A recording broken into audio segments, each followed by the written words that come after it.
Well, this is an update on my Nissan Leaf I've been driving for approximately 4 weeks now. Well, I got the car. I love the color. I got a 2013 and I got it for 8 grand. Um, have I had any complaints? No. It's a nice car. I just got the car as a second car for running around the neighborhood and stuff like that. It's perfect for that. These cars are not good for long travels and stuff like that. It's good for like picking up the kids, going to the grocery store, going to the restaurant and the movies in. That being said, excellent car. Um, I got this car for multiple purposes. Um, just for basic transportation, going around the neighborhood.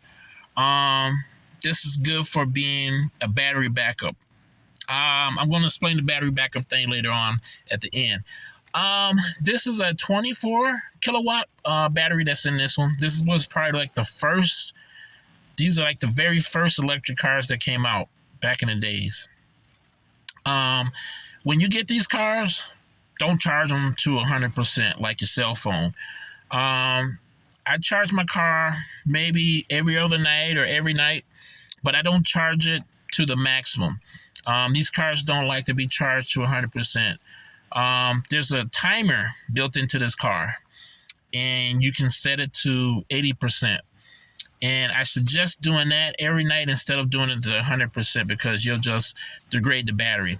So when you buy these cars used, you always check the battery level on it. When these cars are brand new, it's considered that you buy them brand new, you get 12 bars. When I bought my car, I had 11 bars on it. If I suggest that you were to ever get a car like this, don't buy a car unless it has at least 10 bars. If it has less than 10 bars, don't buy it. Stay away from it.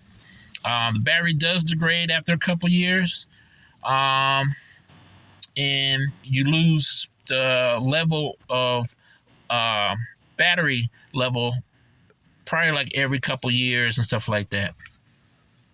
Um, when I charge it, I don't charge it on the supercharger. Superchargers will degrade the battery even faster. So when you go to like a Chatham mode thing and you plug up to a charger, just remember that will shorten the life of the battery. I prefer to just let it charge slowly overnight, and I think that will let the battery life actually last a lot longer. When I drive this car, you have two modes. You have like a standard mode and you have a B mode. The B mode is set up for you to recombose the energy back into the battery. Usually, I never use a B mode. The reason I don't use a B mode, because I don't really care about putting energy back in the battery because I'm doing short trips. If you want to, yeah, go ahead and do it. And I think for most people, they do the B mode most of the time. But the only thing I hate about the B mode is slow off the takeoff. So if I need to get out of the way quick, the car kind of creeps really slow like a cat. I prefer regular standard mode. So if a car's coming by and I have to hurry up and get by, I can move quick and get out of the way. And like I said, these cars, the acceleration is fast. I mean, you step on the gas or the electric part of it, and this thing moves like lightning. When you drive this car, like if you just driving the standard, you gotta reteach yourself how to drive. So technically, when most people drive a gas car, they keep their foot on the gas all the time. With an electric car, you gotta learn how to put it on the pedal and let it ghost ride for a while. Put it back on the pedal, let it ghost ride for a while. I found out that method actually keeps the battery full and it lasts a little bit longer instead of just keeping your foot on the gas. Now you can do that on standard mode, but on B mode is different.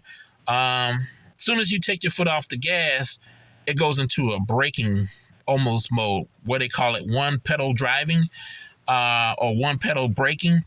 I don't particularly like that method because you can't ghost ride the car. Like if you put your foot on the gas and then the car will ghost ride for a long time. Yes, it'll take some energy back, but not as much if you put it in the B mode. I prefer the standard mode because I want it to coast for a long distance and then me put it back on there give it some gas, let it coast. I found out that method works best for me. You know, it might be different for other people, but I'd rather have it in standard mode and be able to ghost off the gas, give a little gas, and let it ghost. Um, Will this car last for 5 years? Yeah, I believe it will. These batteries are lithium. Lithium batteries are probably good for a good 15, 20 years easily. Even if this battery degrades, you still can probably still get a little juice out of these batteries. I mean, I've seen worst case scenarios where people bought these cars and they only have like 3 or 4 bars. And it's only like 45 or 46 mile range, but they still driving these cars for a long period of time. This car being a 24 kilowatt battery, you can actually power your house off this car. If you were to get a power inverter and you turn on the car and you put your power converter on the car's front battery, technically this is 24 kilowatts. This car does not have an alternator. The battery in this car charges the 12-volt battery. So technically you could put an inverter off the front of this car, plug it in to any of your accessories in the house, and you basically have a 24 kilowatt battery, or I don't know what you want to call it, a standard like electric generator to actually power portions of your house, like maybe your refrigerator if it goes out, maybe your TV if you want to watch TV. So it's, for me, it stands for two things I was able to get this car for: just for basic transportation and basically for a battery backup system for my house, just in case if I lost the power, I'll be able to power things in my house like a refrigerator, small appliances, you know, and stuff like that. But like I said, excellent car. Highly recommend people getting these. I know a lot of people prefer Teslas and stuff like that, but if you're just looking for a second car for short trips, this is perfect for it. But I'm going to go ahead and get off of this and go get my dinner ready. But that's basically all I had to say about my Nissan Leaf. But like I said, I'm loving it so far. It's a good car. And, you know, this is my first journey into having an electric car. So, you know, I'm taking baby steps first, you know. So maybe like in a couple of years, maybe I might go buy a Tesla or a different brand of electric car. But for me, this is perfect, you know. And I still have my gas car for long trips if I want to take long trips. But like I said, this is perfect for me because it's a good second car for just driving short trips to the store and going to the restaurant. This is perfect for me. But let me go ahead and get off of this. And that's all I had to say about this Nissan Leaf.